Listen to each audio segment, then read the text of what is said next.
Good afternoon, everyone. Hello.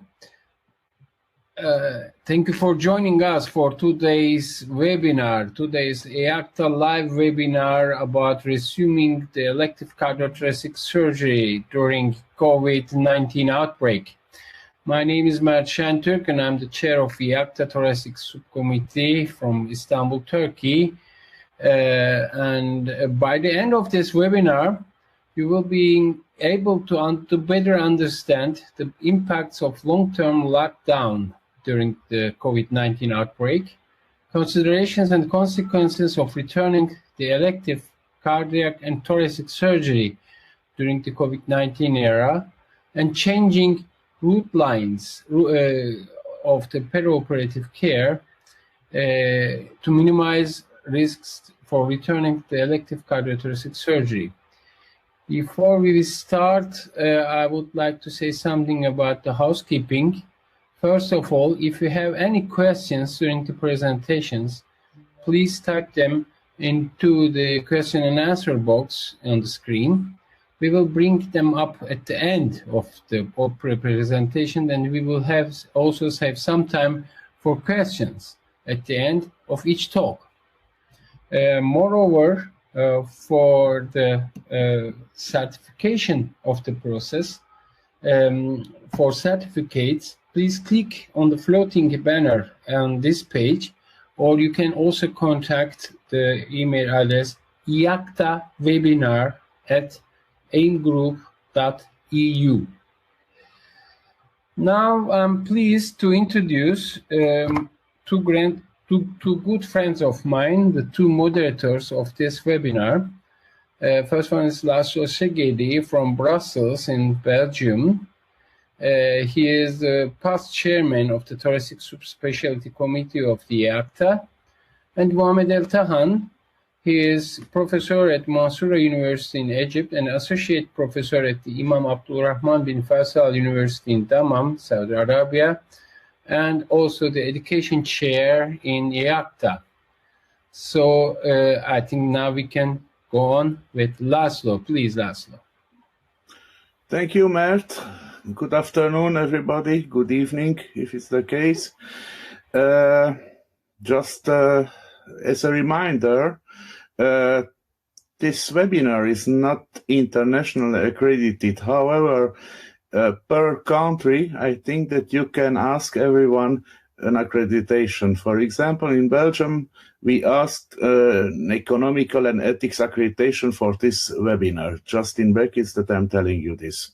So, reminder again, if you have any questions during the presentation, please type them into the question and answers box of your browser.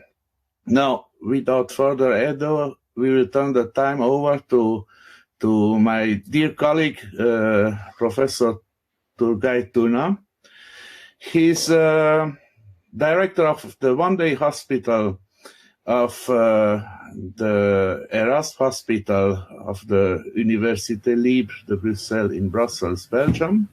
Moreover, he's the chair of the Medical Council of the Erasmus Hospital, and he was one of the pioneers of organizing ICU beds in the day case surgery ORs.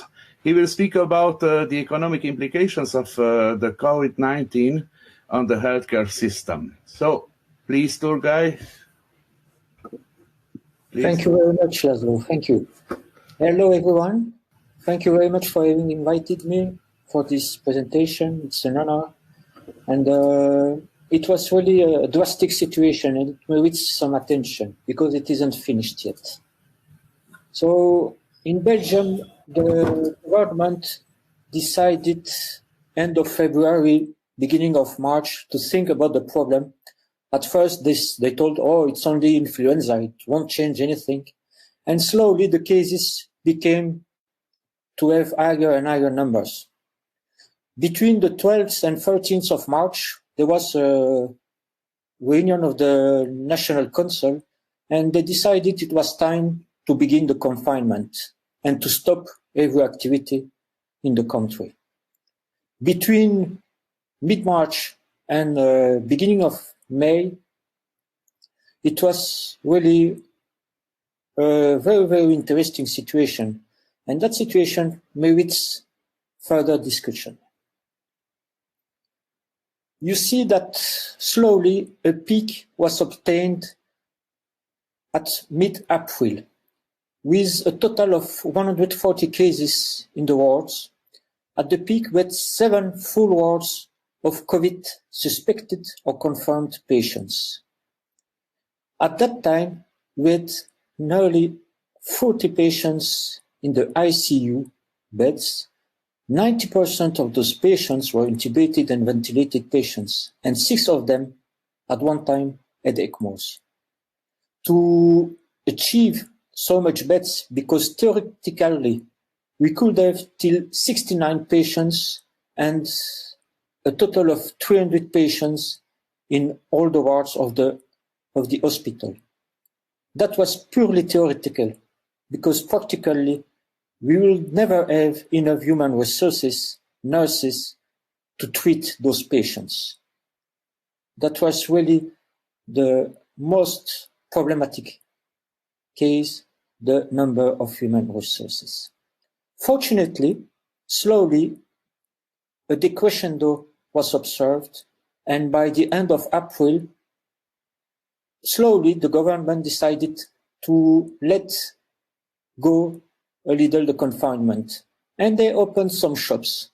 And then, as you can see, that partial lowering of the confinement was accompanied by a small peak, but nevertheless a peak. Daily, between 18 till 90 patients were confirmed cases, as you see, during the peak. In 2019, if we consider all activities in the main operation room, in the day surgery, and all interventional and endoscopic procedures, you see that in the day surgery we did nearly 11,000 cases, in the main OR 8,500 cases, and more than 14,000 endoscopic and interventional procedures.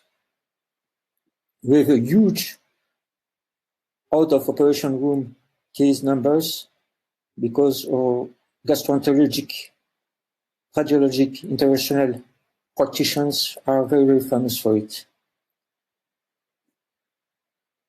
Unfortunately, during March and April, since we stopped all activities and the government asked every hospital to stop drastically every elective surgery,